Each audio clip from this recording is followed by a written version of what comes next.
pela oportunidade de estarmos juntos para falar de Jesus. E com um tema tão atual, a cada instante ele fica mais atual, como o tema de hoje, que vai abordar a família.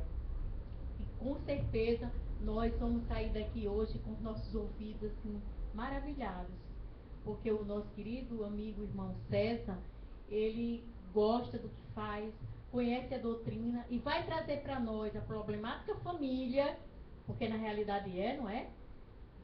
Para que a gente entenda realmente o que significa isso. No Evangelho de Jesus, o Evangelho segundo o Espiritismo, capítulo 14, também chama a nossa atenção a respeito da família, que é o capítulo que tem o tema de honrar vosso pai e vossa mãe. A gente também já vai entender sobre família, e assim o Evangelho de Jesus inteiro vai trazer para nós, quem já conhece o Evangelho, e quem não conhece, vai com certeza querer conhecer. Então a gente eleva o nosso pensamento a Jesus, intercedendo a Ele pela nossa reunião, por aqueles que estão nos assistindo pelo Facebook, por aqueles que se encontram hospitalizados nos hospitais do mundo inteiro, pelas crianças que se encontram órfãs de pais vivos, pelos pais também que se encontram órfãos de filhos vivos, interceder a Jesus pelas dores dos dois lados da vida e dos quatro cantos do mundo. Interceder a Jesus que tudo que nós vamos ouvir aqui, a leitura do Evangelho, a leitura preparatória, a palestra do nosso querido irmão, possa realmente entrar dentro da gente, ficar na nossa consciência, ficar no nosso coração, e que a gente possa aprender com tudo que a gente vai ouvir. E eu convido a nossa querida irmã, que faz parte do grupo, fazer a leitura preparatória, aonde ela abriu, né, e vai fazer aonde ela abriu.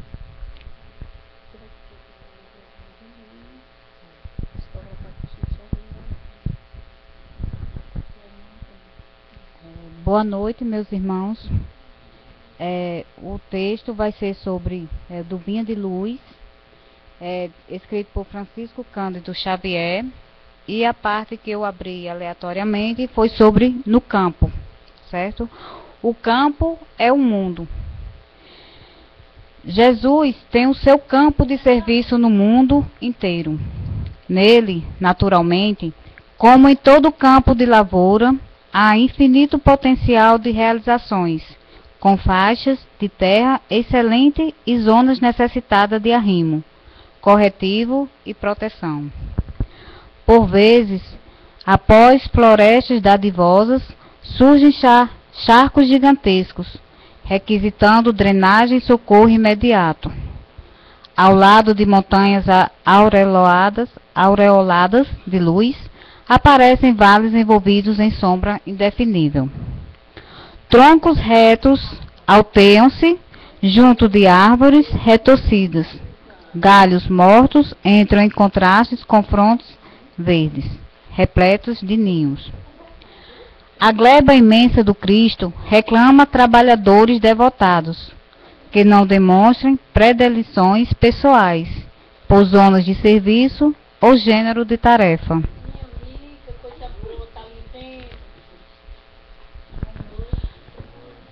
Apresentam-se muitos operários ao Senhor do trabalho, diariamente, mas os verdadeiros servidores são raros. A maioria dos tarefeiros que se candidatam à obra do Mestre não seguem além do cultivo de certas flores. Recuam à frente dos pântanos desprezados, temem os sítios desertos ou se espantam diante da magnitude do serviço, recolhendo-se a longas e ruinosas vacilações, ou fugindo das regiões infecciosas. Em algumas ocasiões, costumam ser hábeis horticultores ou jardineiros. No entanto, quase sempre repousam nesses títulos e amedrontam-se perante os terrenos agressivos e multiformes. Jesus, todavia, não descansa e prossegue aguardando companheiros para realizações infinitas, em favor do reino celeste na terra. Reflete nesta verdade e enriquece as tuas qualidades de colaboração, aperfeiçoando-as e intensificando-as nas obras do bem indiscriminado e ininterrupto. É certo que não se improvisa um cooperador para Jesus, Entretanto, não te esqueças de trabalhar, dia a dia, na direção do glorioso fim. Assim seja. E o nosso irmão Amadeu, Amadeu.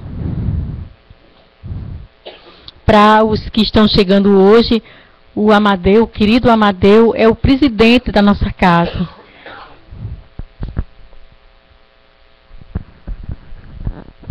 Meus diletos irmãos, que as bênçãos e o amor de Deus, nosso Pai, continuem nos envolvendo sempre. Vamos passar a nossa atividade, fazendo a nossa prece, elevando os nossos pensamentos a Jesus, rogando o seu infinito amor, externando os nossos mais sinceros agradecimentos por tudo que Ele nos tem proporcionado no decorrer da nossa trajetória. E nesta noite pedindo, Senhor Jesus, que derramai as tuas bênçãos e a tua proteção sobre todos que direta ou indiretamente estão vinculados aos trabalhos desta noite nesta seara de amor. Com tudo isso, o Senhor Jesus nos permite que possamos vos agradecendo, mas sobretudo vos louvar, dizendo: Pai nosso que estais nos céus, santificado seja o vosso nome, venha a nós o vosso reino, seja feita a vossa vontade, assim na terra como nos céus. O pão nosso de cada dia nos dai hoje. Perdoai as nossas ofensas, assim como nós perdoamos a quem nos tenha nos ofendido. Não nos deixeis, Senhor, cair nas tentações, nos livre de todos os males. Ave Maria, cheia de graça, o Senhor é convosco. Bendita sois vós entre as mulheres, bendito é o fruto do vosso ventre, Jesus. Santa Maria, Mãe de Jesus, rogai por nós, pecadores, agora e na hora da nossa passagem para a vida eterna. Senhor Jesus, colocamos as nossas rogativas aos teus pés e vos pedimos que transmutes tudo em remédio para as nossas doenças do corpo e do espírito. Iluminai a mente do nosso querido irmão César Rocha, para que a partir desses instantes possa ele tomar conta dos trabalhos e conduzi-lo no mesmo clima de amor que norteia as atividades nesta casa, em teu nome e pelo amor de Deus nosso Pai. Que assim seja. Meu querido.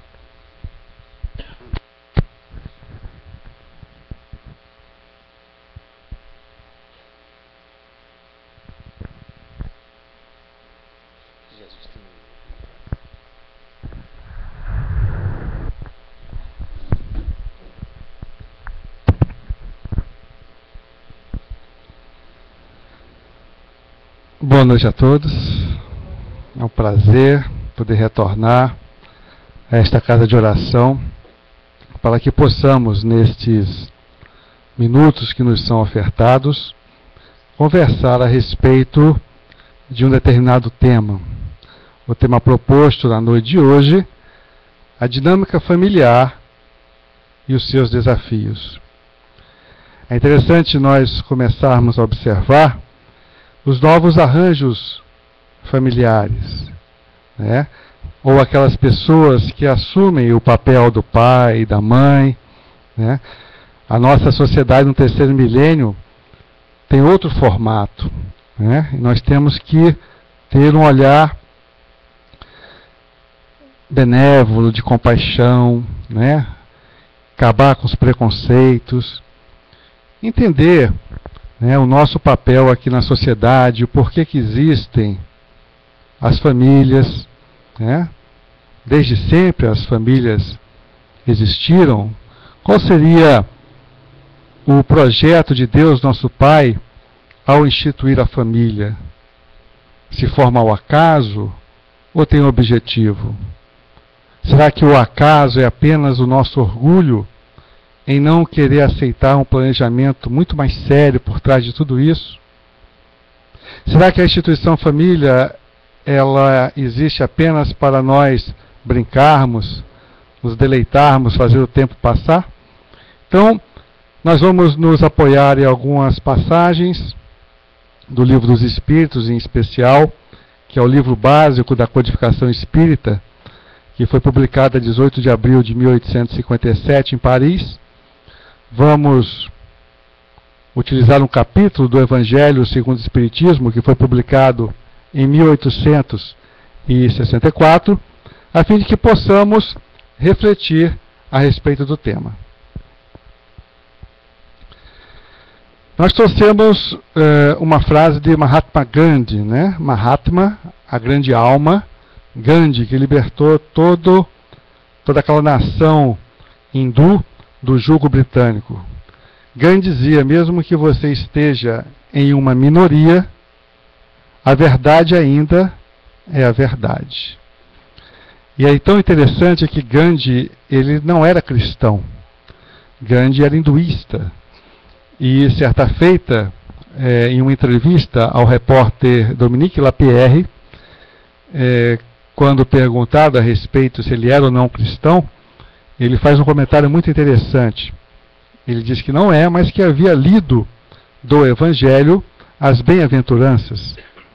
E a leitura que ele teve das boas-aventuranças fez com que ele concluísse que os ingleses, que se diziam cristãos, não estavam aplicando o que estava escrito no Evangelho em relação ao seu povo.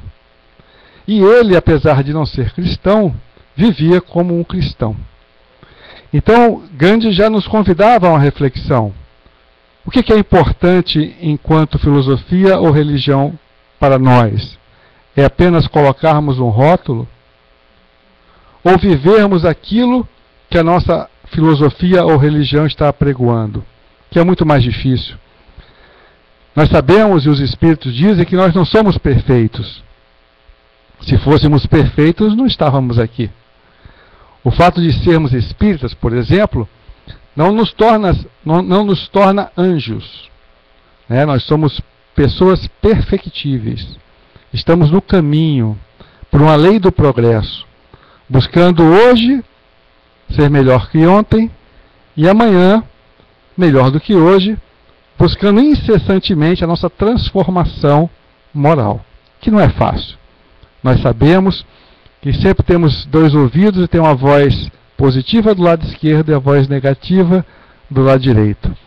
E todas as vezes nós somos convidados a tomar as decisões na nossa vida. Então, como diz Gandhi, mesmo que você esteja em uma minoria, a verdade ainda é a verdade. Então, essa imagem, ela diz muito a respeito, né? Porque nós vemos um rapaz aqui caminhando sozinho, aqui nas verdades duras, e aqui a multidão nas mentiras confortáveis. Então, às vezes, o caminho menos percorrido é a única escolha lógica. A nossa existência passa muito rápido. Se nós vivermos bem, vamos supor que nós possamos viver aqui 100 anos, 105. Wilma, você quer ir até 100 e quanto? 105 tá bom, né? Mas se for, não sei. Com um bom dentista, com um bom geriatra, né, cuidando da gente, muito bem. Porque o corpo vai, né, sofrendo a influência do tempo, né? Então, a gente quer viver 200 anos, não é complicado. Eu fico pensando como é que faz para ir para o dentista, a coluna como é que está com 200 anos. Então, um dia a gente vai. E a grande reflexão que eu acho bacana é nós pensarmos, nesse tempo, vamos supor 100 anos, que nós estaremos aqui. Nós vamos andar com a multidão, nas mentiras confortáveis, das ilusões, da fantasia, ou vamos assumir uma posição na vida? Mesmo que seja só você.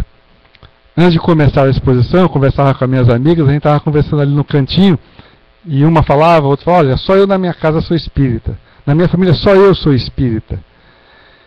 E às vezes é complicado, né? Porque a pressão é grande, né? Do tipo, você vai para onde? Você está metido nessas coisas agora?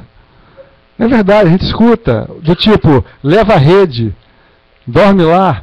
Religião de alienados. E por aí vai, né? De estrangeiros, né? De extraterrestres. Mas é importante nós convivermos, né? E viver, o Livro dos Espíritos diz, estar aqui encarnado não é para estar como um ermitão, sozinho, meditando, não. Nós temos que estar na sociedade. Por isso que Kardec estuda na terceira parte do Livro dos Espíritos, nas leis morais, uma das leis se chama lei de sociedade. Porque ele diz, olha, conviver que é o problema. Porque Porque nós vamos conviver com as diferenças.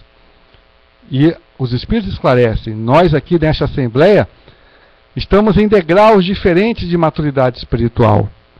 Para uns, determinadas coisas entram de uma maneira muito fácil. Para outros é algo estranho, as pessoas não aceitam. E o que fazer? Jogar pedra? Não. Estender a mão. É o grande amor de Jesus, aquele amor incondicional, né? Se você já compreende e o amigo ou a amiga não compreende o que é reencarnação, o que é isso ou aquilo, que tenhamos a paciência e a caridade de explicar 200 vezes, sem nos cansar, né? E às vezes a gente pode dizer assim, mas não adianta. Eu posso dizer para vocês, adianta. Eu me lembro uma vez, eu trabalhava em uma federação espírita, no grupo de pais. E enquanto as crianças iam para a evangelização, eu ficava com os pais. E tinha uma mãe que sempre conversava comigo e dizia, César, meu marido é complicado. E dava a ficha do marido. E eu falava assim, olha, leva a mensagem para ele, convida ele, vai convidando. Mas César, convida. Eu sei que depois de 6 meses ela falou assim, ele está aqui hoje. Eu falei, quem é? É aquele ali. Aí eu olhei, fiz que não olhei. Quando começou a reunião, ele sentou no canto, com medo, né? Lá no canto. Era uma mesa, ele ficou fora da mesa. E aí eu já sabia a ficha dele completa, né? Que eu conversava muito com a esposa dele. Eu só fui na ferida, né? Aí eu usava muito o CD chamado Momento Espírita, da Federação Espírita do Paraná. Tem pequenas historinhas. Eu colocava e comentava, ia para o Evangelho e tal, mas só nele. Aí no final as pessoas vieram conversar comigo e ele ficou por último. Aí ele, olha, muito prazer, eu sou fulano de tal, eu sou esposo da fulano de tal. Ah, muito prazer, não sabia, que bom o senhor esteve aqui. Aí eu falei assim, olha, tudo que o senhor falou hoje foi tudo para mim. Aí eu mentalmente pensei, foi mesmo. Foi a dedo, né? Hoje, já tem mais de 10 anos isso, esse rapaz, ele é um grande trabalhador do movimento espírita. Trabalha da sopa, então, nessa caminhada tem vários exemplos. Eu me lembro desse, que eu frequentava a casa deles, e como as coisas são, né? Então a gente não pode desistir, achando que está jogando a semente em terra só de pedra, né? Está lá no Evangelho, né? De repente a pedra tem uma fresta ali, a semente entra, germina, floresce, dá frutos, né? Hoje é um grande trabalhador. Então, esse é o nosso papel. Mesmo que nós estejamos sozinhos aqui, que possamos ser, como diz o filósofo Heidegger, pessoas autênticas, né? Quer dizer, assumindo a responsabilidade de forma consciente daquilo que a gente quer para a nossa vida, mesmo que a maioria não vá para o nosso caminho. Não é porque a maioria vai para a direita que a maioria está certa. Às vezes aqui é por comodismo, né? Deixa a vida me levar, a vida leva eu. Né? Osho é um pensador, tem vários livros, né, publicados. Ele tem uma metáfora que ele fala mais ou menos assim, que a existência vamos imaginar que aqui é a avenida, e diz que quando você está desencarnado, na erraticidade, nós estamos na calçada da vida, aqui desse lado e desse lado. Quando nós encarnamos, nós somos jogados na avenida da vida.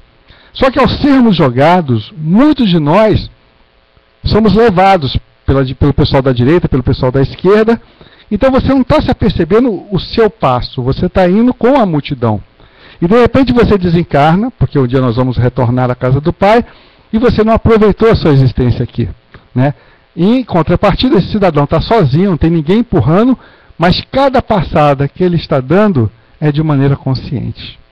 Então a doutrina espírita, através dos espíritos, nos convidam a que possamos dar passadas conscientes, assumindo a nossa posição de forma clara, né, respeitando as demais filosofias e religiões.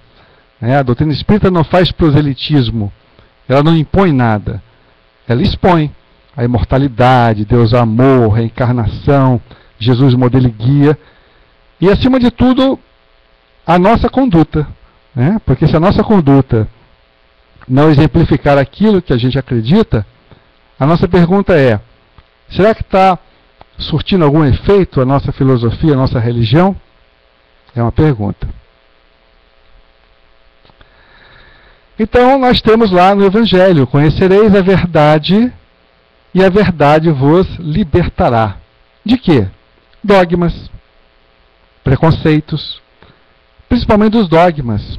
É tão interessante que Allan Kardec, o francês chamado Hippolyte Léon Denisard Rivail, um pedagogo, autor de vários livros de matemática, de gramática, ele fundou um liceu chamado Liceu Polimático, ele que organiza e sistematiza a nossa doutrina espírita. Ele sempre nos falou que nós não deveríamos acreditar em nada que a ciência entrasse em oposição. Porque na medida que a ciência fala alguma coisa e a religião fala ao contrário, e a gente diz siga a religião, você tem aí um dogma. Então o que ele faz? Na última obra da codificação, chamada A Gênese, publicada em 1868, ele deixa lá escrito para todos nós: se por algum motivo a ciência descobrir algo que entra em oposição à doutrina espírita, siga a ciência. Não é verdade? Olha que coisa. Por isso que Camille Flammarion, o astrônomo, dizia que ele era o bom senso encarnado, né?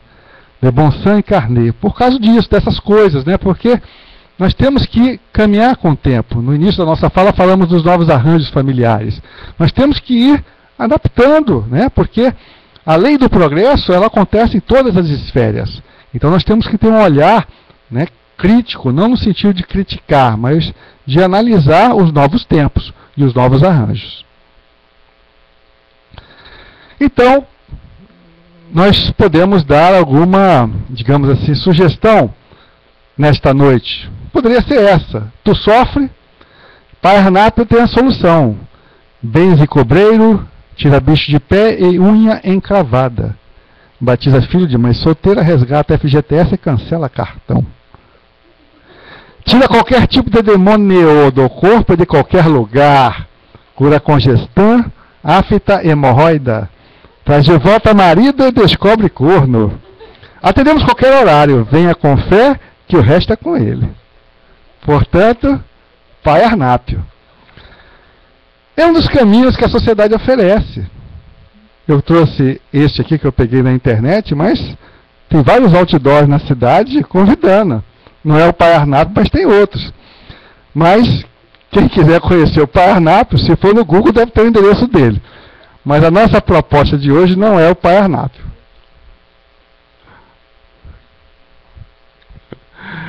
Hoje nós vamos falar sobre Espiritismo. Então aqui, qual é a nossa proposta? Vamos ler. O Espiritismo não faz milagres. Não promete céu de brigadeiro. Tampouco diz que a vida na terra será um mar de rosas. No entanto, sua mensagem é esclarecedora e confortadora. Esclarecedora porque mostra os porquês existenciais sem sensacionalismo. E confortadora porque ensina que podemos vencer qualquer obstáculo que nos surja no caminho, que o espírito é imortal, que a morte não separa os que se amam verdadeiramente, e que tudo na vida tem um propósito: nossa evolução espiritual.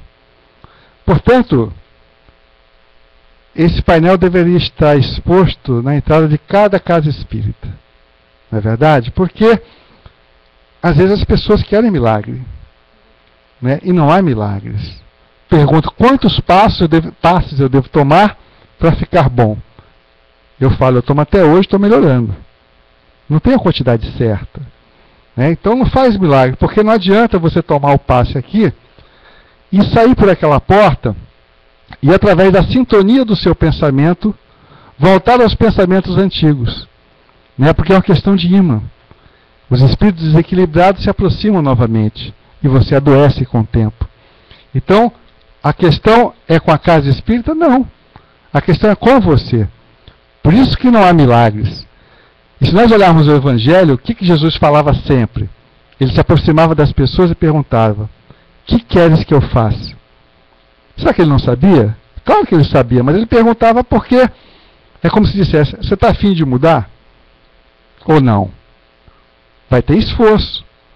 Jesus dizia: você quer carregar a tua cruz? né? Renuncia a si mesmo, apanha a tua cruz e vem comigo. É que a gente olha rápido e não se apercebe, né? Ele fala para renunciar, porque, por exemplo, estamos aqui numa quinta-feira à noite. Poderíamos estar em qualquer outro canto. Já começou o Big Brother, né? Big Brother, shopping, praia, estamos aqui. Né? São opções da vida. Né? Estamos aqui porque pegamos a esquerda naquela imagem e optamos para escutar alguma coisa, refletir, rezar, depois nos confraternizarmos. São opções.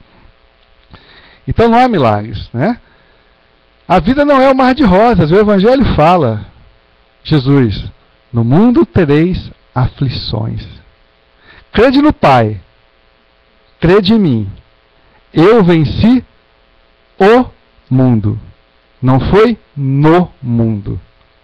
Ele venceu o mundo. E o mundo nós temos dificuldades. Né? Tem que trabalhar, tem que sustentar família, tem que... Né? Tem tantas coisas, né? Só que é uma mensagem espírita, é esclarecedora e confortadora.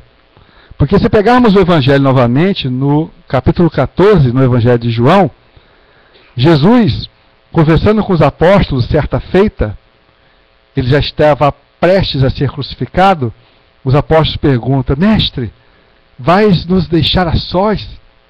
Né? Com medo de que o mestre fosse embora e deixasse os apóstolos a sós.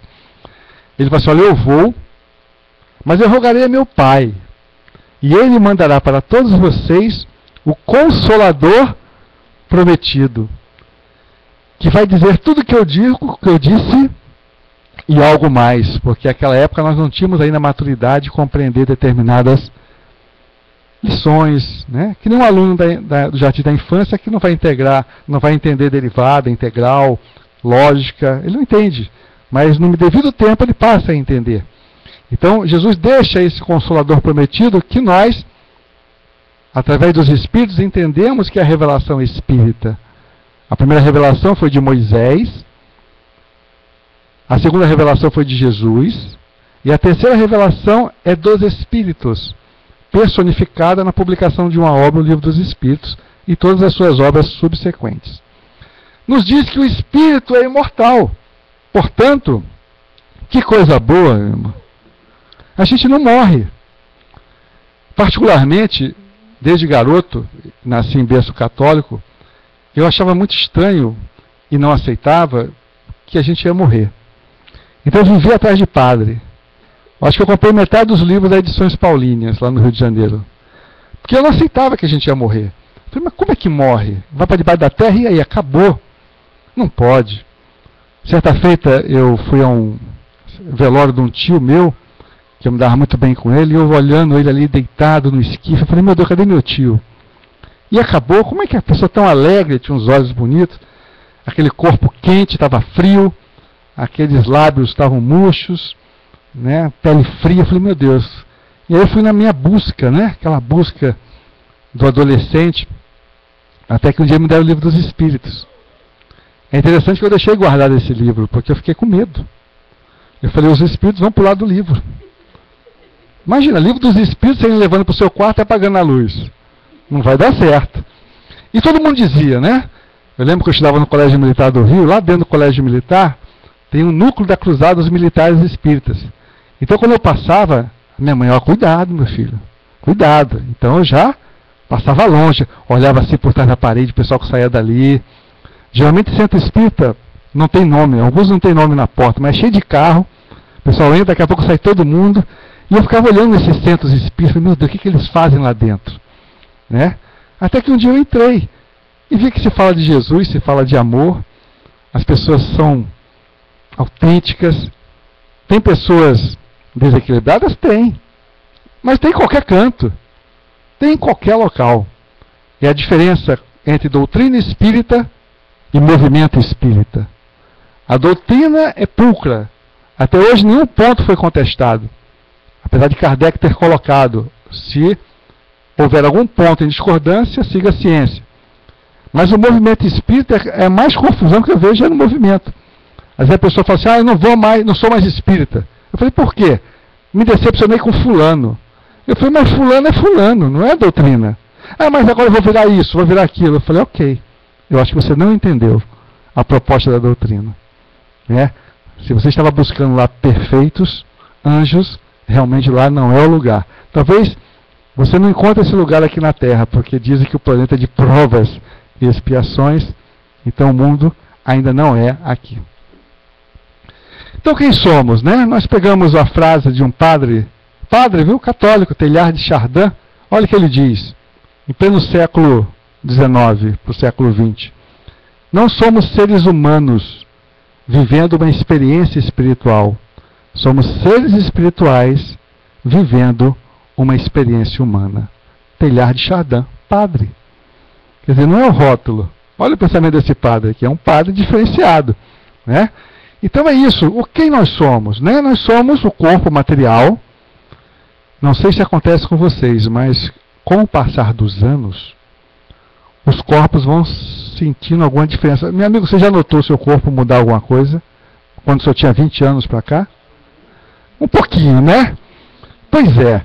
Né? Acontecem as coisas, umas marcas no rosto, não é isso? O cabelo começa a ficar com flocos de neve, não é isso? A gente começa a aumentar de peso. Minha mãe diz que depois dos 70 a gente começa a diminuir de tamanho, começa a encurvar. Meu filho tinha 1,60m, agora tem 1,58m. E o corpo é complicado, porque... Não é complicado, minha senhora? Né? Vai debilitando, né?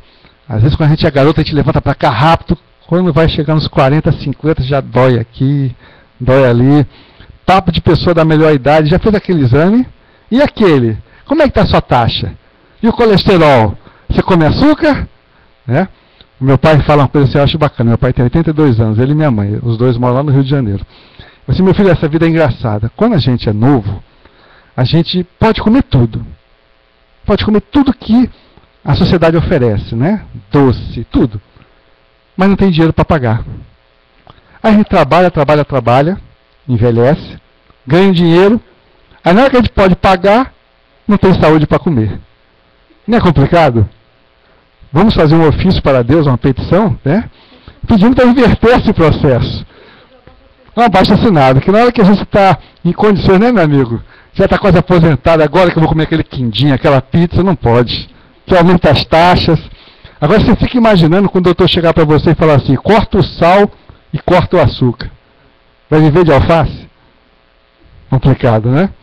Então, olha aqui, nós somos o corpo material, nós somos essa centelha divina aqui, olha, esse espírito. Nós somos. E aqui tem um perispírito, ou modelo organizador biológico, o corpo astral, tem vários nomes. O importante que eles dizem é que quando nós desencarnarmos, sairmos do corpo de carne, o corpo vai ser cremado ou inumado, vai para baixo da terra. Mas essa dupla aqui, ela permanecerá evoluindo até se tornar um espírito totalmente puro. Quando este corpo aqui, o perispírito, já não mais será necessário, ficaremos apenas com esta centelha divina, mas está longe ainda, viu, minha gente? Está bem longe. Dizem que o perispírito é o dedo duro. É. Tudo que você faz, quando você acha que ninguém viu, o perispírito viu e está marcando lá no seu corpo. A cada um de acordo com as suas obras. Então, quando os espíritos nos falam isso, nós começamos a entender os processos da vida. As doenças físicas ou emocionais. Né? Então, nós vamos tendo uma forma diferente de encarar a vida. Então, quem somos? Como diz Teilhard de Chardin, não somos seres humanos vivendo uma experiência espiritual. Somos seres espirituais vivendo uma experiência humana. E aqui eu trouxe o filme Ghost, né?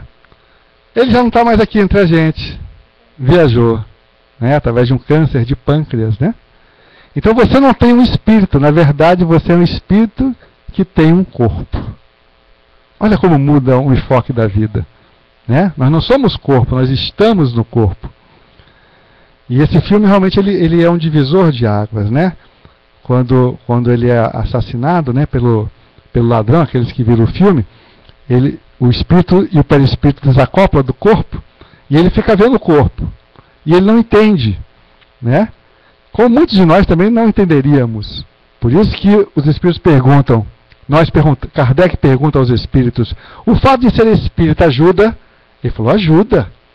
Porque você tendo este conhecimento, você vai entender que ali é o corpo, aqui está o espírito. Se você estiver muito junto ao corpo, você vai entender que é por conta da sua sensualidade, da sua materialidade e pouca espiritualidade. E tem jeito? Tem jeito.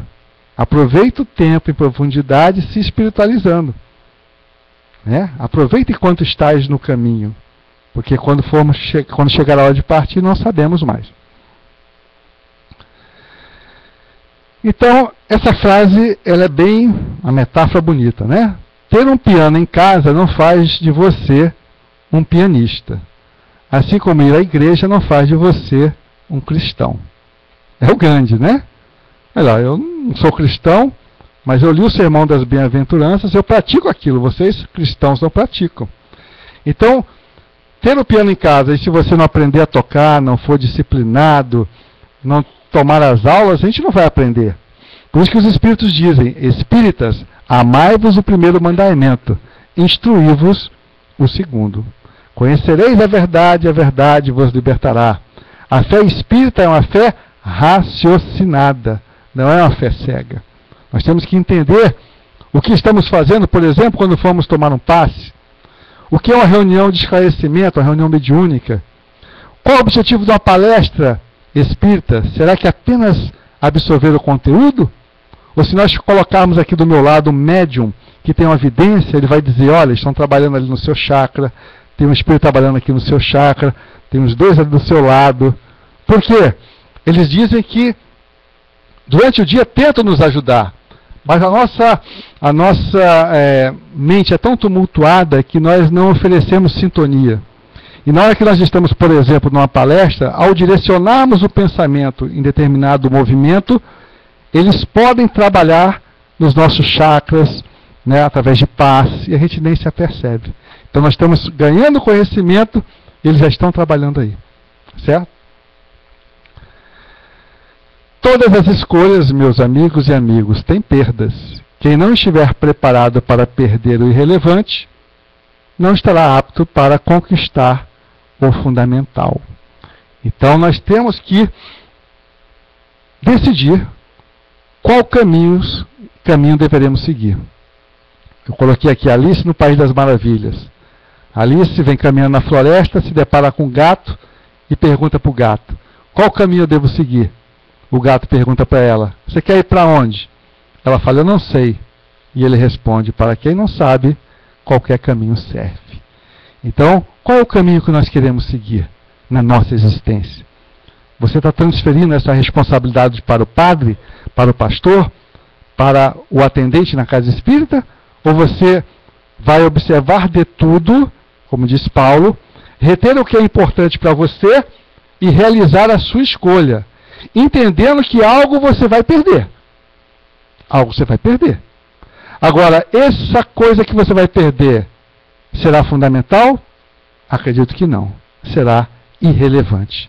A vida é feita de escolhas. Então, mesmo que a multidão vá por um caminho, se você for sozinho por outro caminho, mas se você for de forma consciente, você vai no fundamental e deixa de lado o irrelevante. Allan Kardec, Livro dos Espíritos, o que ele pergunta?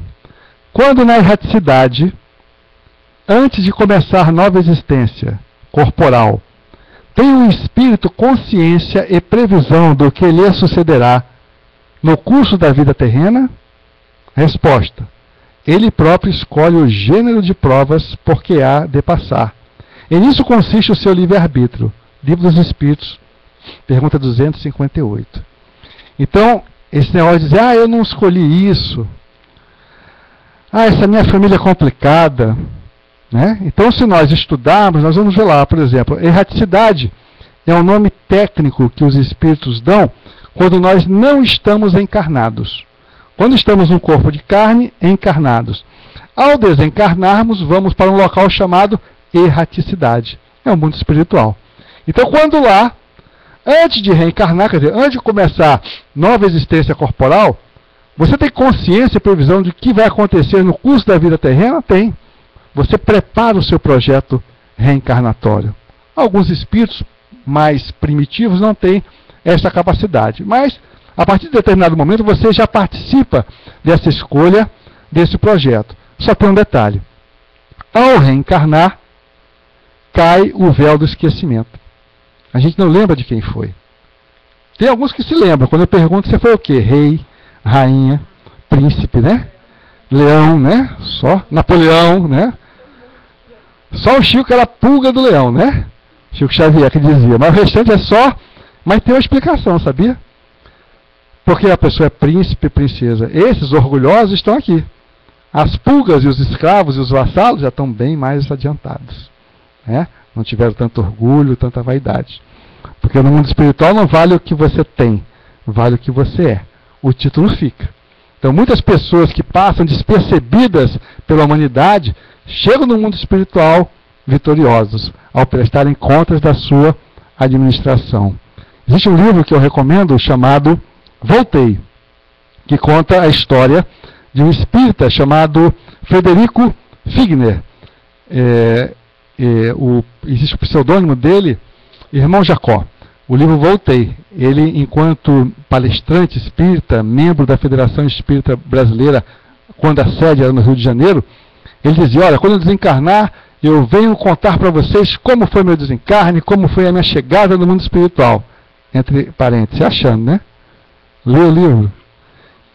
Um dos comentários ele fala assim: olha, quando eu cheguei lá, vi pessoas que assistiam a minha palestra, lá no cantinho, que eu não dava nada por elas, com tanta luz, com tanto brilho, que eu não conseguia olhar para elas. Porque eu só falava. Eles escutavam o que eu falava e faziam. Oi? Pode botar aqui depois. Depois, né? Porque eu vou tomando ali. Que a conversa hoje é longa. Pronto, pode deixar aqui. Tá ótimo, excelente, Amadeu. Obrigado, viu? Pronto, tá ótimo. Então, Nelson Mandela, né? Há pouco tempo nos deixou, né? Olha o que ele fala: sonho com um dia em que todos compreenderão que fomos feitos para viver como irmãos. Mandela não era espírita, não é verdade? Mas era um grande homem. Passou 27 anos preso. E saiu da prisão dizendo que não ia odiar aqueles que o colocaram na prisão. Que exemplo, não é? Você já imaginou passar 27 dias preso? Imagina 27 anos, né? Falando com a família através de um vidro separando. E sair usando perdão, não ter ódio, né? Uma pessoa admirada. Quer dizer, voltou à casa do pai com a consciência tranquila de ter cumprido o seu papel aqui. Quando ele fala um dia em que todos compreenderão que fomos feitos para vivermos como irmãos, eu me lembro de Jesus na cruz. É uma passagem que passa despercebida. Jesus é crucificado, ele olha para baixo e olha a mãe dele. E olha o único apóstolo que estava ali, que era João, o evangelista, que acompanhava Jesus desde 16 anos de idade. Ele olha para a mãe e fala assim: mãe, eis aí teu filho. João, eis aí a tua mãe. Ué, mas desde quando João era filho de Maria? Agora a gente pega o Evangelho segundo o Espiritismo, de 1864, no capítulo 14, item 8. Quando Kardec estuda conosco a parentela corporal e a parentela espiritual, dizendo que os verdadeiros laços que nos unem não são os laços de sangue, mas os laços espirituais de afinidade. Essa é a nossa verdadeira família. Por isso, meus amigos e amigas, que a gente passa na rua, encontra uma pessoa e fala assim: como eu gosto de você. A gente está tão bem, tem uma afinidade. E às vezes dentro de casa tem uma pessoa que você, meu Deus do céu. Meu Deus do céu, para não dizer mais coisa. E não entende. Por quê? Por que ela não é minha irmã? E aquela ali é minha irmã? Por quê? Né? Porque no plano espiritual, na erraticidade, nós vamos nos reunir por afinidade. Se nós tivermos um prato de salada, lá no plano espiritual é só tomate com tomate, alface com alface, batata com batata. Aqui na Terra não. É batata com tomate, cenoura, chuchu, mistura tudo. E somos convidados a usar o tempero do amor, para que a nossa salada possa ter gosto. Veremos mais à frente. Se pegarmos a questão 774 do Livro dos Espíritos, antes de ler aqui, preste atenção em mim. Kardec fez uma pergunta interessante, que diz essa pergunta para os espíritos. Ele fala assim, vem cá, os animais, eles têm suas crias, a cria logo vai tudo embora. E por que nos humanos não pode ser assim também? Então, olha, essa aqui é a pergunta. Aqui, ó. Há pessoas que inferem no abandono dos pequenos animais pelos pais, que entre os homens, os laços de família não são mais que um resultado dos costumes sociais, e não uma lei natural. Que devemos pensar disso? Quer dizer, ele está dizendo, Kardec, ao perguntar aos espíritos, olha, esse negócio de ficar todo unido em família é um costume social, não é uma lei natural. Olha o que os espíritos responderam. O homem tem destinação diversa da dos animais. Por que, pois, sempre você quer identificá-lo com eles? Nele, há outra coisa além da necessidade física, nós humanos. Há a necessidade do progresso. Os laços sociais são necessários ao progresso. Olha a lei de sociedade.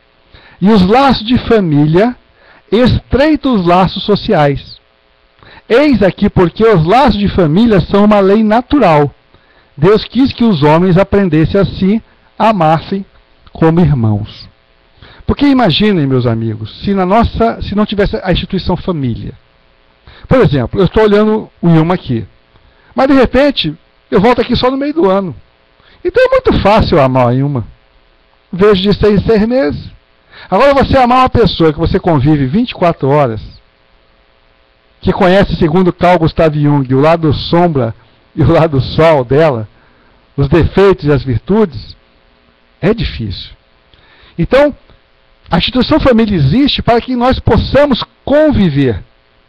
Somos unidos pelos laços de sangue para que você possa exercitar o amor. Então, o laço de sangue é esse vínculo que nos obriga a exercitar esse amor. Se nós aprendermos a amar em família, nós estaremos treinando para amar em sociedade. Se não conseguirmos amar em família, não conseguiremos amar em sociedade. Jesus, se você não ama aquele que você está vendo, como é que você vai amar o meu Pai que você não está vendo? É muito fácil. A maioria sempre ama Deus. Cadê Deus? Agora, amar o próximo que está mais próximo é difícil. Né? Principalmente quando ele é difícil. Quando ele é um cacto. Quando ele é azedo, ou ela são azedos. Né? Outra pergunta. Qual seria para a sociedade o resultado do relaxamento dos laços de família? O aumento do egoísmo. É a resposta. Os espíritos dizem que existem 2 grandes males da humanidade: orgulho e egoísmo.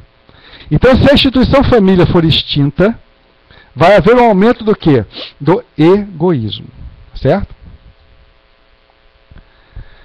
695. O casamento quer dizer a união permanente entre 2 seres. É contrário à lei natural? Resposta: é um progresso na marcha da humanidade. Qual seria o efeito da abolição do casamento na sociedade humana? O retorno à vida animal. Isso aqui nós vamos ler junto. Não leio agora não. Então, o casamento mostra um progresso na evolução da humanidade. Agora preste atenção nessa explicação. Eu vou lendo aos poucos e pontuando. Vamos lá. A união livre e fortuita dos sexos. Para aí. Dois? Ele não falou de homem e de uma mulher, falou? Prestaram atenção? Olha os novos arranjos. Dois sexos. Pode ser um homem e um homem. Uma mulher é uma mulher. É dois sexos. Ele não fala a união fortuita do sexo masculino e feminino. Tá certo? É um estado natural. O casamento é um dos primeiros atos de progresso das sociedades humanas. Nós vamos entender mais à frente por quê. Porque ele estabelece a solidariedade fraternal e se encontra entre todos os povos, ainda que em condições diversas.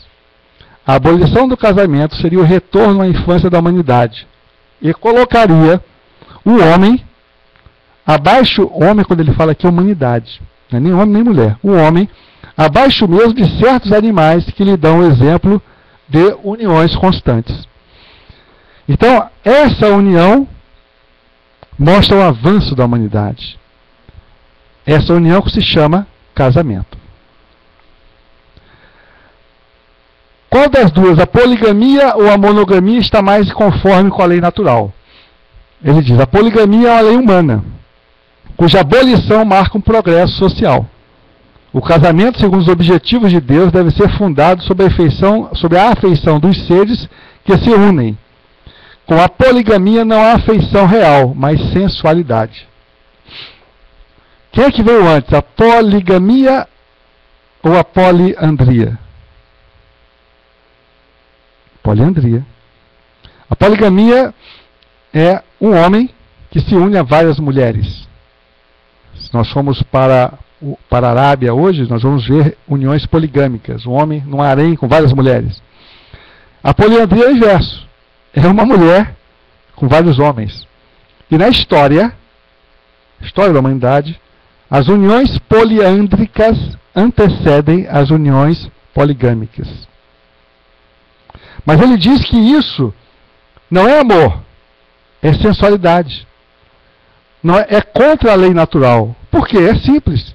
Se nós pegarmos a população da Terra hoje, há um equilíbrio, um pouco a mais, um pouco a menos, entre a polaridade masculina e a polaridade feminina.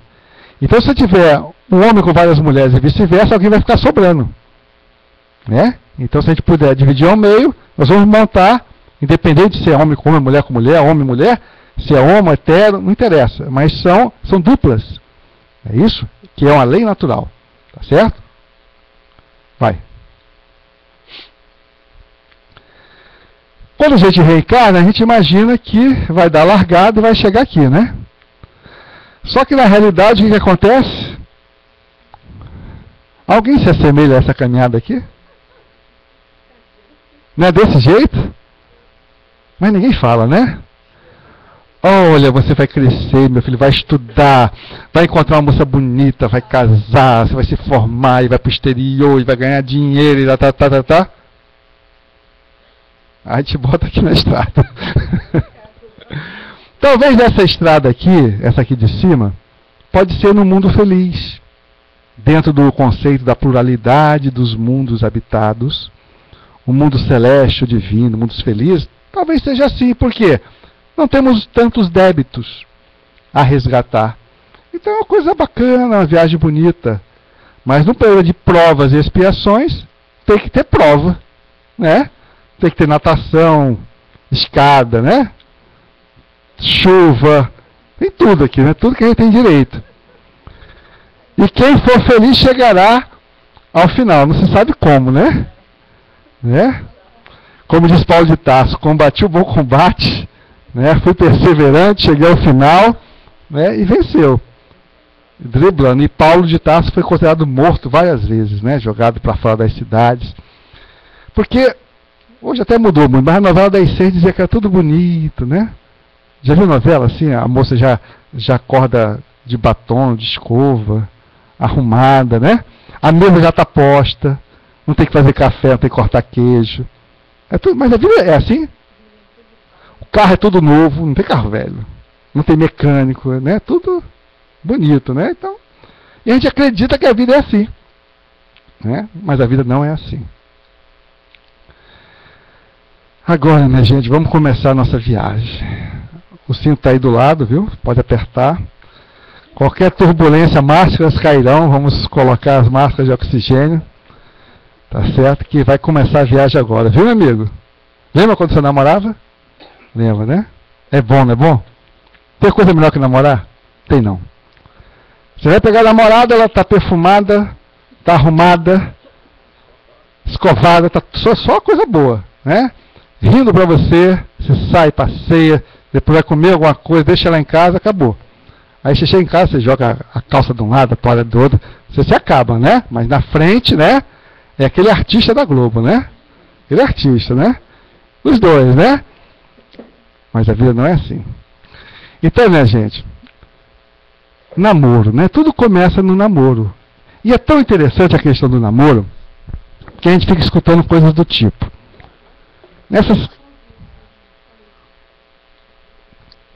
Nessa caminhada, trabalhando no movimento espírita, a gente já escutou muita coisa, né? Escutando um jovem aqui, um jovem ali. Então, e também tenho amigas, né? Você, estou namorando fulano. Mas ele é muito bonito, ele é isso, ele é aquilo, eu só. Aí eu falo assim, ei, fulana, vamos sair? Vamos. Posso não. Por quê? Ele não gosta. Tá, mas ele não gosta e você não pode sair? Sai! Não. O que ele vai pensar? Ou então ela está andando com ele e ele fala assim, está olhando do lado por quê? Só faltava dizer, olha para o chão. Está olhando para fulano? E tem mulher e tem homem que aceitam. Não é verdade? Você conhece alguém assim? Alguém conhece? Eu conheço vários e várias. Mais as mulheres do que os homens. Aceita essa situação. Como se tivesse que mendigar ser amada. Como se para ser amada tivesse que olhar para o chão, tivesse que deixar seus amigos, seus projetos. Vai estudar para quê? Não precisa estudar não. E ela deixa de estudar. Então, como o rapaz me colocou aqui nas costas dele, né? Ela é minha companheira, não é minha propriedade. Tá certo? Então, pena que tem poucos jovens aqui, né? Aqui já tem a garotada toda aqui, né? 14, 15 anos. Para que a gente pudesse discutir isso. A praia, né? Vamos fazer essa praia de Pirangi depois. A gente monta um todo lá na praia de Pirangi, hein? Bota umas luzes assim e tal. Eles pensam que é balada, quando sentar tudo a gente começa. Mas aí você vai ouvir uma coisa. Ela tem morre do filho, porque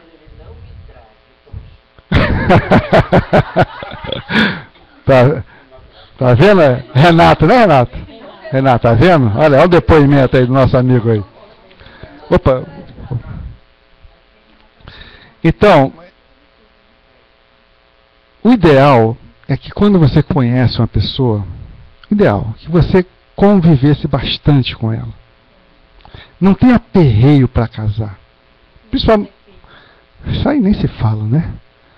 Mas eu digo assim, para casar, porque começa aquela pressão, né? Por que casar? Qual a sua idade? 22 anos. Eu falei, minha gente, vai estudar.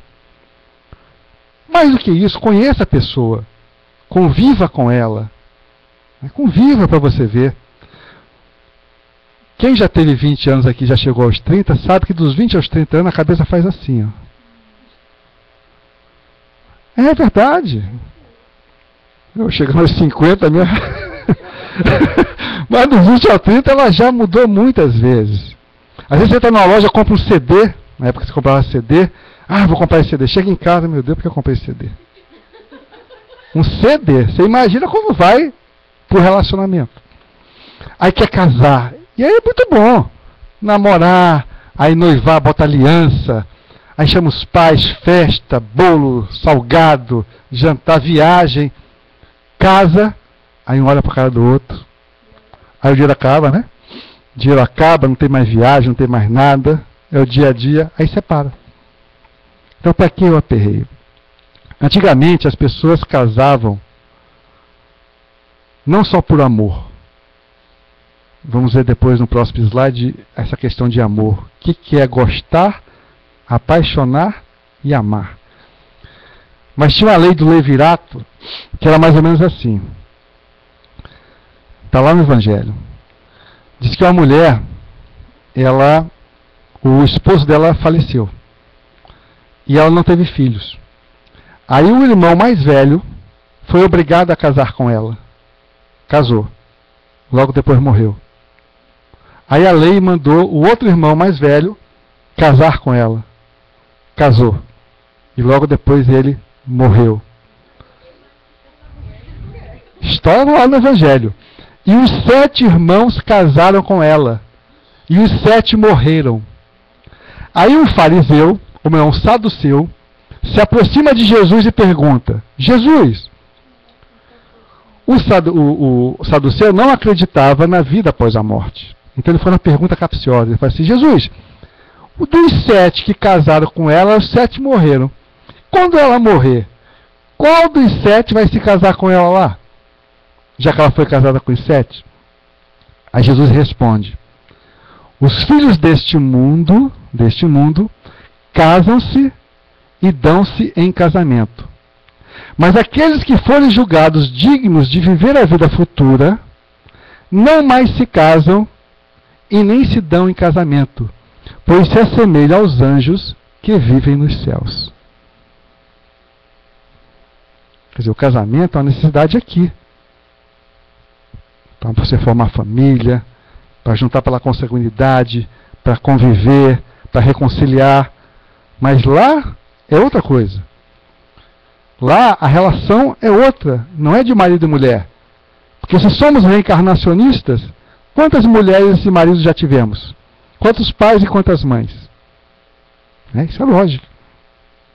Mas naquela época, essa lei do levirato, que não existe mais, obrigava o irmão mais velho a casar com a viúva. Por quê? Se não tivesse filhos. Porque como o Estado na época, o país era muito belicoso e vivia em guerra, eles queriam que das uniões tivesse filhos, que eram os futuros guerreiros. Então a lei proporcionava isso. Obrigava os irmãos ele casando, para que a mulher pudesse gestar, ter filhos, homens, para ir para a guerra. Alguém casou aqui? Você casou pela lei do levirato?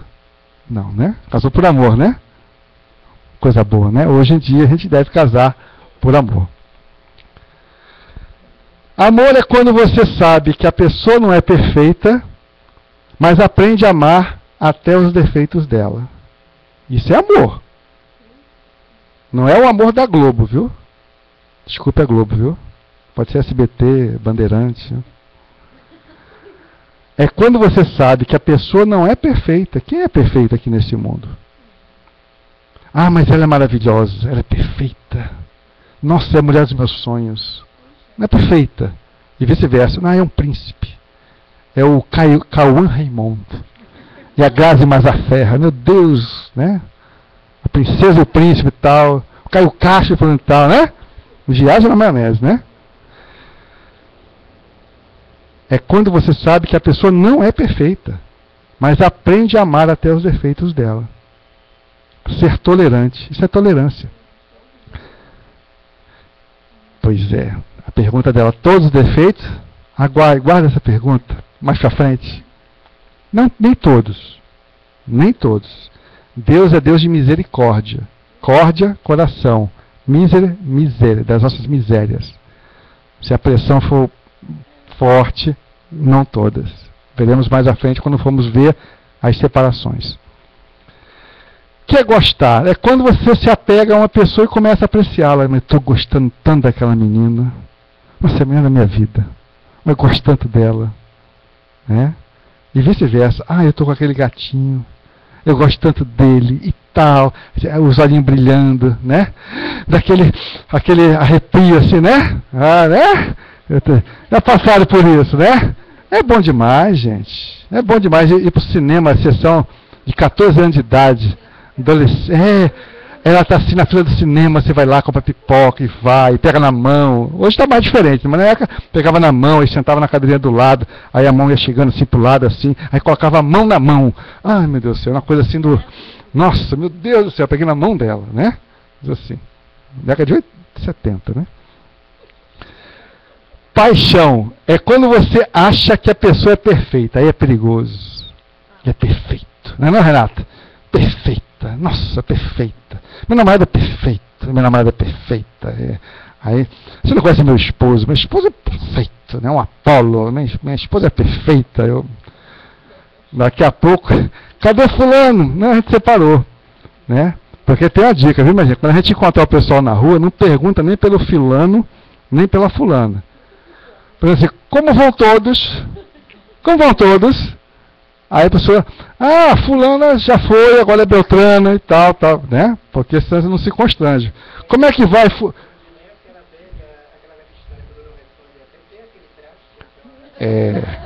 Né? Aí você fica sem graça, né?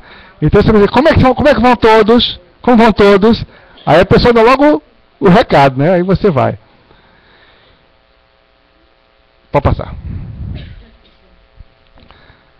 Você não pode forçar as pessoas a ficarem na sua vida. Eita! Ficar é uma escolha. Portanto, agradeça as pessoas que escolheram você. Eu não posso ficar sem ele, sem ela. Ai, meu Deus do céu, eu morro sem ele, sem ela. Não é melhor ele falar que não gosta mais de você e ir embora? Não é melhor? Quem é que vai comprar amor? Melhor ir embora. Imagina a pessoa falar, ou então você fala assim, ei, você nunca mais diz eu te amo. Ele fala, eu te amo, eu te amo, eu te amo, eu te amo, eu te amo. Play, stop. Play, pause, stop. Né? É do coração ou é maquinal? Então se você não gosta mais, não gosta, senta e conversa. Né? Não é obrigado. Conversa. Né? Seja autêntico. Antes cedo do que tarde. Né? Mas hoje é tão apressado que é logo ter filho, que é logo juntar, que é logo... Depois se arrepende. Né? Porque anda na paixão. O gostar, não é o amar. Né? Ele mudou tanto, ou então ela mudou tanto. Não, ele sempre foi isso. Tem uma foto aqui que vai mostrar isso bem bacana. Exatamente, na primeira briguinha.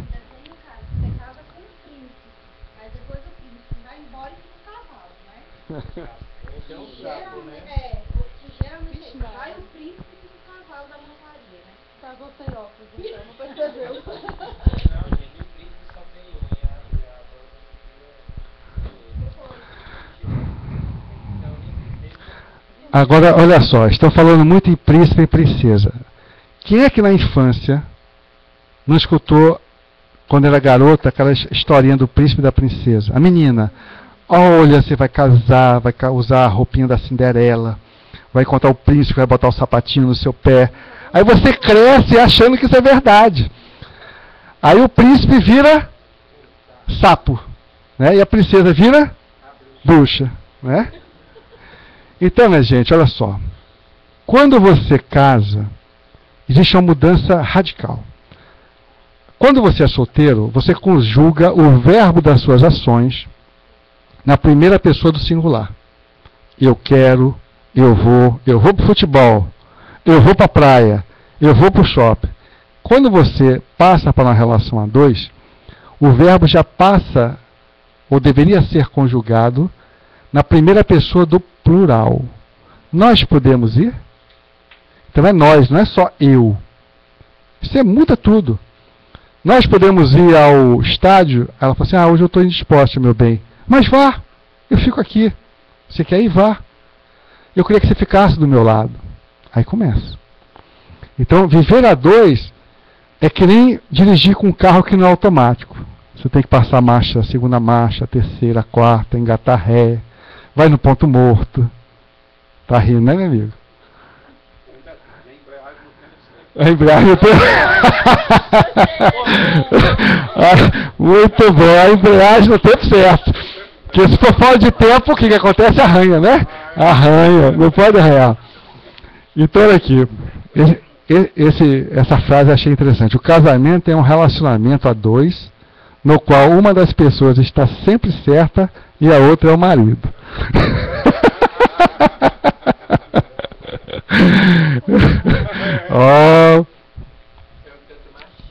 Olha só. Renato, você já encontrou só uma gêmea? Eu já encontrei a trigêmea. Né? Mas a alma gêmea vem de Platão, né? Daquelas metades eternas, vem da filosofia, né? Que aquele ser andrógeno foi cortado ao meio, metade foi para uma banda, metade foi para outra. E a gente acreditou que isso fosse verdade. Então eu olho para a pessoa e você, aí encontrei, né? Se você é minha cara metade. Aí eu falei, cara metade aqui, ó, relacionamento não é aquela coisa colorida onde tudo que se encaixa de forma perfeita. O nome daquilo é Lego. Você já brincaram de Lego, né, garoto? Né? Ali vai tudo encaixando. Mas relacionamento não é isso. Muito pelo contrário. É a marcha arranhando sempre. Aí é que é a arte, né? Quase nada se encaixa. É verdade. Quase nada. Vai... às vezes tem uma história que eu achei muito bacana. Era um encontro de casais. E aí o dirigente falou assim: esse casal aqui, o seu marido, quanto tempo de casado? Não sei quantos anos. O seu marido lhe faz feliz? Ele olhou para a mulher. O seu marido lhe faz feliz? Aí ele ali já começou a se ajeitar, né? Ele é um bom marido. Aí ela falou assim, não. Aí quando ela falou não, ele queria sair, se esconder, né? Assim, ó, eu sou feliz independente dele me fazer feliz. Eu não entrei num casamento para alguém me dar a felicidade que eu almejo. Não. Eu posso ser feliz sem a pessoa do lado. Ninguém é obrigado a ser feliz com uma pessoa. Entende? Olha, eu quero casar com você, você vai me fazer feliz. É muito forte. É uma codependência. É que nem uma droga, né? Você se torna um adicto, você só vive com aquela droga. Um dia que a pessoa fala assim, ei, gostei dela, quero mais não, fui, você se acaba. Você acaba. Então não quer? Beleza, foi bom. Não foi bom? Foi bom para você, foi bom para você, não quer mais? Ok. Como diz a... Como é que é o nome daquele conjunto daqui? Tem um conjunto de... grafite, A fila anda, a catraca gira, não é verdade? A fila, mas é verdade. Se ela não quer, alguém há de querer. Ou não, eu vou viajar, vou trabalhar. Não sou obrigado a ter uma pessoa do meu lado, porque tem que dar uma satisfação para a sociedade. O século XIX já passou, estamos no terceiro milênio. Quanta coisa para fazer na vida. Arrumar marido ou esposa não é profissão, minha gente. Pode dar certo? Pode, mas também se não acontecer, não aconteceu. Não aconteceu, eu vou ser feliz. Tanta coisa para fazer. Vou dar sentido à minha vida. Então, a alma gêmea, viu quem está... Tem não, viu, minha gente? Só no banquete de Platão tem.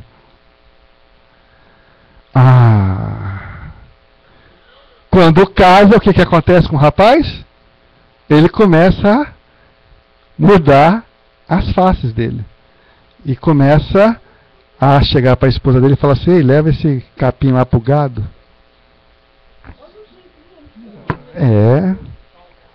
E eu acho que essa foto não é montagem não, viu? Então, será que ela sabia? Será que ela sabia? Ou será que depois da união ele só guardou um e pegou outro? Né? Aposentou essa e pegou outra. Então, oi. Aí ele vai ser incendiário, né, Matheus? Aí ele vai ser incendiário, né? Então, quando nós começarmos um relacionamento, a gente tem que pensar, será que eu estou vendo você? Ou por trás de você, a outra pessoa? E sendo espírita, é que a gente acredita nisso. Por quê? Porque a gente sabe que a partir da adolescência, aquele espírito imortal, ele se encaixa e ele volta com aquele passado espiritual à tona. Dos 0 aos 7 anos, os pais, no processo educativo, nós vamos ver isso mais à frente, vai mudando aquele espírito no processo da educação. Daqui a pouco ele fica adolescente, parece que muda. Não é que ele muda, é o que ele sempre foi. Né? Ele coloca a máscara. O que é a máscara? Né? Vem do grego persona. Né? Ele assume uma personalidade, ele bota uma máscara. Mas ele sempre foi aquilo. Novo cinto de segurança. Reduz em até 45% os acidentes de trânsito. Olha só. Mas que coisa cruel. Patrícia? Cruel, né? Meu Deus do céu. Que é isso? É verdade, parece o Arlindo, né? Pois é, né? Pois então. Como mulher interessante. Ela pergunta, ela mesma responde e ainda fica com raiva. Eu só peguei coisa que o pessoal comenta. Entende? Só que nós, homens, temos que saber que essa é a natureza de muitas mulheres. Não quer dizer que seja certo, nem que seja errada. É da natureza. Então tem que ser respeitada. Mulher gosta de falar, fala. Então você tem que ter a paciência de escutar. Né? Então é isso. Quando você entende que a mulher tem toda uma maneira de ser, e aí quando você é espírita, você entende que ela está mulher. Porque o espírito não tem sexo. Não como a gente entende, questão 200 do Livro dos Espíritos. Mas na próxima você pode vir desta forma, né? Dessa forma interessante, que ela pergunta, ela responde e ainda fica com raiva, né? Se tiver a tal da TPM. Mas quando o homem entende o que é TPM, ele sabe, e ele naquele momento ele faz o que? Ele silencia. Ele entende que não é ela. Ou a caixa de chocolate, né? Um Toblerone, né? Quando ela está gestante, né? Quando ela está gestante. Por quê? A doutrina espírita explica. Porque ela está com o psiquismo dela e daquele ser que já está acoplado, junta. Né? Então olha como a doutrina vai elucidando. Isso vai dando para a gente o quê? Paciência, tolerância, um novo olhar. Vai nos consolando. Porque ela não está com raiva de você não. É porque ela é assim. É porque é outro ser que está chegando. Autocontrole. Já aconteceu com alguém aqui essa cena? Olha só. Olha o olhinho dele. Olha como ele é disciplinado, né? Esse realmente está na coleira, né? Pois é, mas de repente está na TPM. Né? Está na TPM. Ela perguntou, já está respondendo, tá? Ele está ali, ó. Ele está que nem o Chico Xavier. Isso vai passar, isso vai passar. Isso vai passar. Pronto. Olha, aí casa, vai para a lua de mel. A lua de mel ainda vai, mas quando chega na casa definitiva, ela chega assim: esse é meu lado, esse aqui é o teu. Bobear e cai da cama. É verdade, né, amigo? É verdade, também concordo com você. Bobear, tu cai da cama, né? É uma gente grande assim, né? Então mas aí são coisas. E tem detalhe, tem gente que se separa por conta disso. A gente está rindo aqui, mas tem gente que se separa por conta disso. Coisa assim não é coisa muito grave, não. Por conta da cama que metade ela quer e por aí vai. Então, né, gente? Quando a gente casa, a gente não casa com uma pessoa. Nós casamos, são 4 pessoas casando. Aquilo que você aparenta que é e aquilo que você é. Aquilo que ela aparenta que ela é e o que ela é. E dessa junção é uma bomba casando com fósforo. Consequência, o sapo e a bruxa. Nem começamos ainda nos filhos. Estamos só na turminha aqui. Mas para que isso aqui não acabe logo, já que nem começou, nós vamos trazer algumas dicas, né? Porque vai ter crise, né? Discussão. E o que acontece? Crise. Crise significa perigo ou oportunidade. A palavra crise em chinês é composta por 2 ideogramas. Um significa perigo, o outro oportunidade. Então, perigo porque o cachorro está latindo ali, aquela confusão que a gente já viu, né? A cama está ali, é um perigo. Mas é uma oportunidade de nós reconciliarmos, recomeçarmos, desde que você queira. Porque você pode dizer, não, eu vou me separar de você porque eu quero a metade da cama, você não quer, fui. Né? Vai. Então, nós trouxemos um livro, né, que entende as mulheres, né, que finalmente já chegou às lojas. Mas como o livro é um pouco grande, viu, irmã? Eu trouxe apenas a primeira folha, que eu vou passar. São alguns... Terceira edição do primeiro volume. Né? É uma coleção em 10 tomos. E vamos mostrar apenas agora, Ricardo, a primeira página do primeiro volume, né? Para nós entendermos com quem que nós estamos casando. Depois eu pego as mulheres, viu? Manual para entender as mulheres. Não, mas depois eu inverto. Agora eu pego... Né? É que eu comecei como um gentleman, eu começo dando para as mulheres a privilégio. Tem que saber traduzir, né? Não, amigo? Agora, quando a mulher fala é o que? Estou com ciúmes, né? Sei. Não acredita em nada do que disse. Tá, significa para de falar. Não é nada, quer dizer, está tudo errado, tem alguma coisa. Não fala comigo, quer dizer, pede desculpas agora. Esquece, quer dizer, não adianta, não vai entender. Então vai, não vai de jeito nenhum. De boa, quer dizer, está com raiva. Sai daqui agora, se sair morre. Não precisa vir na minha casa, vem já. Faça o que quiser, se fizer já era. Não é sim, sim é talvez, talvez é não. Vai entender, né? Então isso tem que ser ensinado no colégio para adolescente, né? Para que a gente possa entender a psicologia e a mente. No relacionamento, palavras às vezes são desnecessárias. Resolve-se muitos problemas com um sorriso. E evita-se muitos problemas com o silêncio. Ser feliz ou ter razão. Exatamente. O homem é sábio, mas às vezes é o inverso. Eu vou contar uma história agora do inverso. Era um casal, eles estavam indo para um jantar. Ele dirigindo o carro e ela com o mapa. Ela falava assim, amor, segunda rua à esquerda. Ele, pá, dobrou. Ela, benzinho, terceira rua à direita. Ele, terceira, tá. Ela, paixão, primeira à esquerda. Aí ele fala assim, não é a primeira não, é a segunda. Amor, é a primeira à esquerda. Não, não, é a segunda. Aí ela se cala, silencia, e ele dobra na que ele queria. Aí ele vê que ele estava errado. E ele fala assim, ô meu amor, não é essa rua não, é a outra. Eu sabia, mas você insistiu tanto. Ele fala, então por que você não falou que eu estava errado? Aí ela fala, entre ser feliz e ter razão, eu preferi ser feliz. Porque nós estamos indo para um jantar, e se eu fosse brigar com você, como é que seria o nosso jantar e nossa noite? Então isso que é sabedoria. Nem sempre você silencia porque você está errado. Às vezes você silencia porque você vai evitar um mal maior. Porque aquela pessoa não entende. Agora, se os dois males da humanidade, um deles é o orgulho, se o nosso orgulho falar mais alto, a gente não aceita isso. A gente vai discutir. Vai querer discutir. Vai querer provar que está certo. E aí você perdeu a noite. Então, apenas um dado de um relacionamento.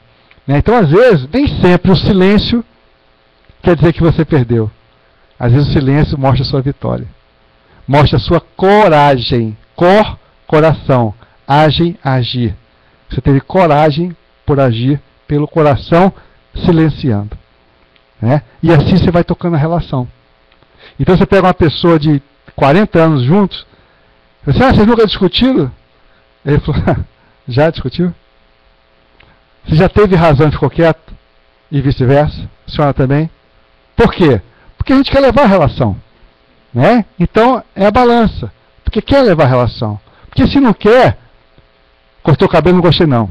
Seu cabelo é aqui na cintura, vamos ali no cartório, vamos separar. É verdade. Porque o motivo não é o cabelo, era outra coisa. Né? Geralmente as pessoas que não é justamente para ter a razão, é mais por gostar de se envolver com querer criar um conflito. Por isso, Renato, que diz o seguinte, uma pessoa quando está lhe agredindo, na realidade é uma pessoa confliteada. Se você entender isso, que quem joga pedra tem a pedra dentro de si, você olha e fala assim, Pai nosso que estás no céu, o sorriso, envolve essa alma, sai daqui agora, chegou em casa, estava onde? Estava lá no Goim, rapaz, vive nisso agora, e deixa a hora de chegar, e Aí você faz o quê? Deus nosso Pai, que sou todo poder e bondade, dá luz, aí faz a peça de cartas ali, né?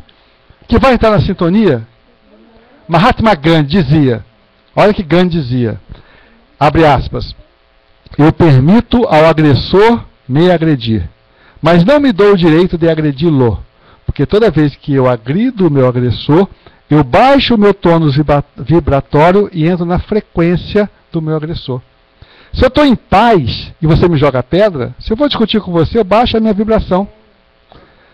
Livro dos Espíritos, 459. Os Espíritos influenciam os nossos pensamentos mais do que vocês imaginam, que de ordinário eles os comandam, vocês nem se apercebem. Se você está em paz, ele não te atinge.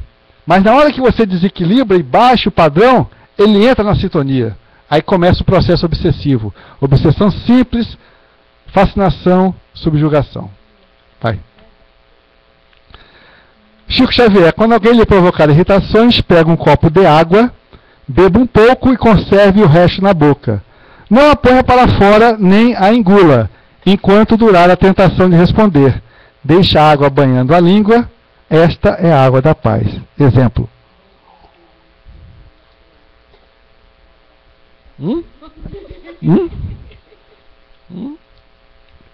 Eu vou engolir porque não dá para falar, né? Então o objetivo é esse, é não falar. Corre para a cozinha, quando chegar agora em casa, e joga água na boca. A dica boa é, além dos copos de 200 ml, tem garrafão de 20 litros. Cada qual sabe a relação que tem, a família que tem, já usa como mochila, aquele camel bag aqui, né? Qualquer hora só, né? Pode ser no trabalho, né? No trabalho, o chefe de mau humor. Bom dia, chefe. Bom dia por quê? Aí toma, né? Exatamente. E haja bochecha. Mas que já salvou trabalho, família. Compreender que há outros pontos de vista e o início da sabedoria, né? André Luiz diz o seguinte: na relação tem que ter diálogo.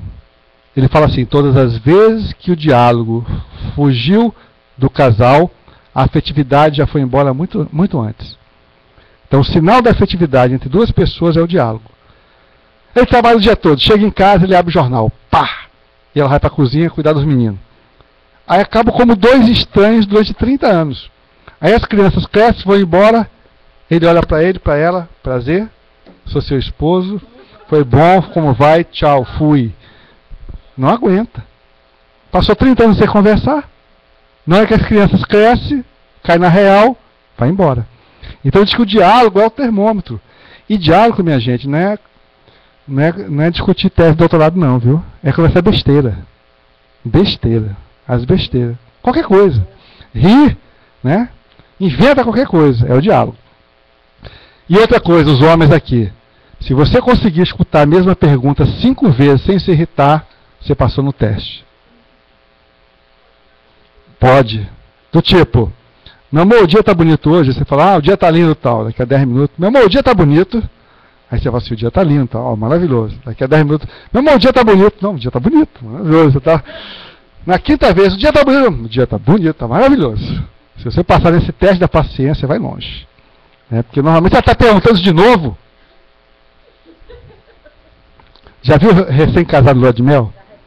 Ele vai pro banheiro, aí ele esqueceu a toalha. Ele fala aqui, amor, a toalha. O que ela faz? Peraí, chuchuzinho, tô levando. Aí leva a toalha para ele. Amor, tá aqui na mesa, vamos jantar nós dois. Aí daqui a 10 anos, você esquece a toalha antes de ir pro banheiro. E você fala assim, amor, a toalha. O que ela responde? Tá pegando sua tua mãe? Vai pegar tua toalha, rapaz? Sou só empregada, não. Qual é a diferença? O tempo. Então a questão não é conquistar, é saber manter a conquista.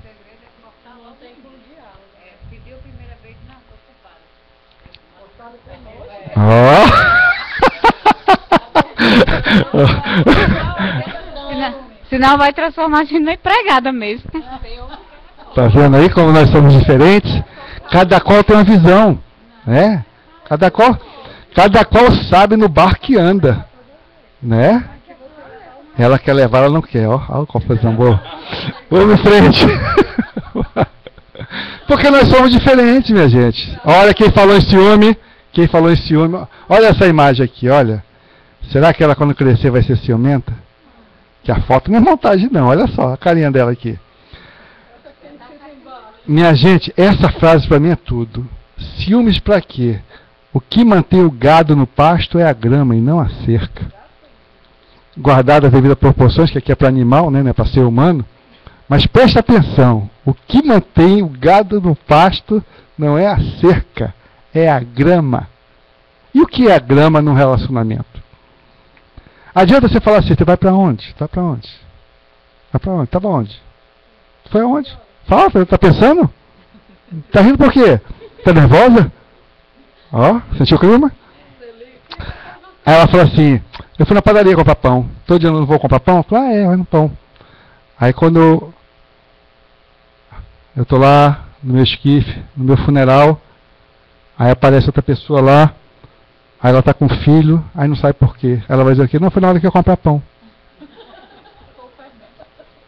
É verdade.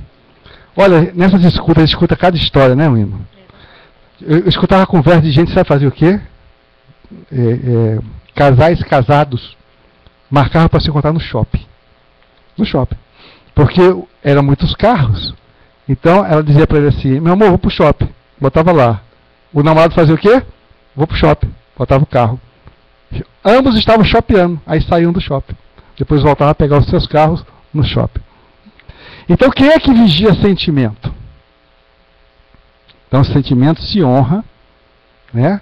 Com essa lealdade, com essa conversa franca. Né? Se acabou esse amor um dia, chega para a pessoa e fala, olha, a gente não é mais como era antes, por vários motivos. Eu acho que a nossa relação, né? Porque se não conversar, vai querer enganar para quem? Eu acho que tem que falar. Né? Respeito, olha só, nós estamos morando na mesma casa, mas olha, nós não temos mais nada, certo? Você tem dúvida? Vamos recomeçar? Ou não tem recomeço, acha que não dá? Você quer seguir seu caminho? Mas nós temos os nossos filhos, temos que educá-los. Realmente, e aí? Não vamos ficar mais uns anos? Ou não vamos ficar? Né? Então tem que conversar. Agora a gente não vê isso, a gente vê esse ciúme doentio, né? E parece que vem a vozinha e diz assim, onde é que ela está agora? Aí começa, né? Onde é que ela está? Onde é que ele está? E foi com o quê? E começa. O processo obsessivo, né? Que geralmente é assim, né? E aí, às vezes, não tem nada e começa a ter. Vai. Obstáculos da felicidade. Primeiro, apegar-se. Tudo na vida, minha gente, é passageiro. Se eu estou com você amanhã, hoje, amanhã, pode ser que foi. Desesperar-se. Tudo tem seu tempo. Faça sua parte e confia. Eu estou investindo em você. Estou fazendo a minha parte. Agora, se você não quiser, eu vou seguir meu caminho. Né? Você é o responsável por si mesmo e pela sua vida. Não tem que culpar ninguém. Você é culpado. Uma relação sempre tem dois culpados. Não é só um lado. Por isso tem que sentar e conversar onde está o nó, onde estão os nós. Quer dizer, mais de um nó. Comparar-se. Horrível isso aqui. A minha ex era assim, o meu ex era assim, meu Deus do céu. Você tem características próprias que fazem de você sem quem você é. Então, como a gente quer passar pela garotada e pela maioridade, nós vamos encerrar a relação do casal antes dos filhos que vão nascer agora. E eu trouxe um vídeo para vocês de um casal que está casando. E eu achei muito bacana a maneira como ele se dirigiu para ela, dizendo o que ela espera dela no casamento. Vamos ver. Eu sempre imaginei encontrar uma mulher que me trouxesse paz, que me trouxesse conforto e que me aceitasse exatamente como eu sou. Aí eu conheci você. E você não era nada disso.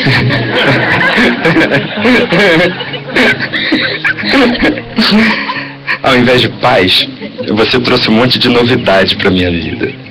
Ao invés de conforto, você trouxe um novo modo de pensar, novos lugares para conhecer. E ao invés de me aceitar como eu sou, você fez eu descobrir que eu podia ser muito melhor. Nós somos muito diferentes, mas somos diferentes de um jeito que eu acho perfeito.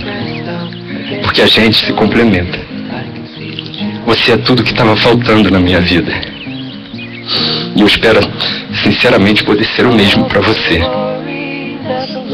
O normal seria eu dizer agora, nunca mude e continue a ser essa mulher que eu amo.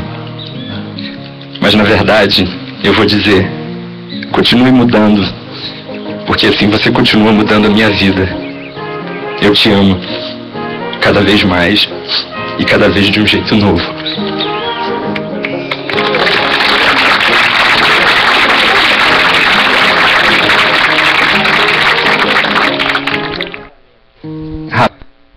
Não é bonita? Tem igreja, tem o quê? Sinceridade, tem autenticidade, né? Quer dizer, coisas reais, né? Pode ser que dê certo? Pode ser. Pode ser que dê errado? Pode ser. Mas não está sendo uma coisa bem... Né? Ela não tem que se amoldar a ele, não. Cada um vive a sua maneira e vai construindo a relação, né? Vamos lá. Então o problema é que as pessoas dizem eu te amo, mas esquecem daquele bilhetinho de bom dia, daquela mensagem de boa noite, estou com saudade. Esquece de perguntar se você está bem. Assim sabe, só por perguntar mesmo. Esquecem do abraço sem pretexto, do presente fora de época. Esquecem de dar atenção nos detalhes, e isso faz com que esse eu te amo perca o valor. Porque o amor não se alimenta de palavras, se alimenta de atitudes. É isso. Então, são pequenas coisas. É que nem você construir uma estrada. Quando você constrói uma estrada, o difícil não é a construção da estrada, é a manutenção da estrada. Por que a Transamazônica até hoje não foi concluída? Porque fizeram a Transamazônica, mas não fizeram a manutenção. O mato invadiu.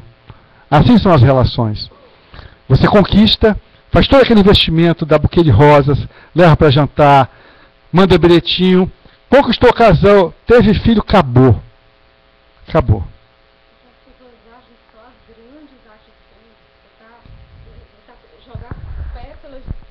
As pessoas acham que só as grandes atitudes, jogar pétalas de flores de um helicóptero, dar um anel de diamantes ou coisas assim, é que mexem com o coração de uma pessoa. Mas não é, são as coisas pequenas. É aquele torpedinho dizendo, eu te amo, eu gosto de você, você já almoçou, você já fez isso? Sabe, não é nada, isso não é cobrança, isso não é nada. Isso é dizendo, eu gosto de você e me importo. Anotaram os homens.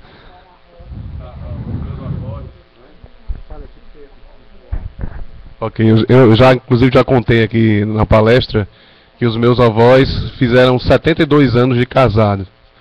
E quando completaram 70 anos, eu conversei com ela e perguntando, ele muito irritado porque os netos estavam fazendo muito barulho, bisnetos e tudo na casa. E eu digo, vovó, como é que a senhora aguenta viver com um velho chato desse, né, brincando com ele? E ela disse, ah, meu filho, se eu fosse ligar para as coisas de Paulo, eu tinha me separado uma semana de casado. Mas tem hora que Paulo diz as coisas, entra aqui, sai aqui, mas tem hora que eu digo, e assim, mas ele nunca deixou de ser um homem, um bom pai de família, sempre educou os filhos, mesmo trabalhando no cabo da enxada, quer dizer, começou a externar os valores que ele tinha. Não é? E isso, para mim, foi um grande exemplo, né, de como se conviver com alteridade dentro da relação, dentro do casamento, não é? Ela desencarnou agora dia 31 de novembro do ano passado, aos 93 anos. E ele 11 dias depois, com 95 anos. A sala de palmas para esse casal, né? Coisa muito bonita, né?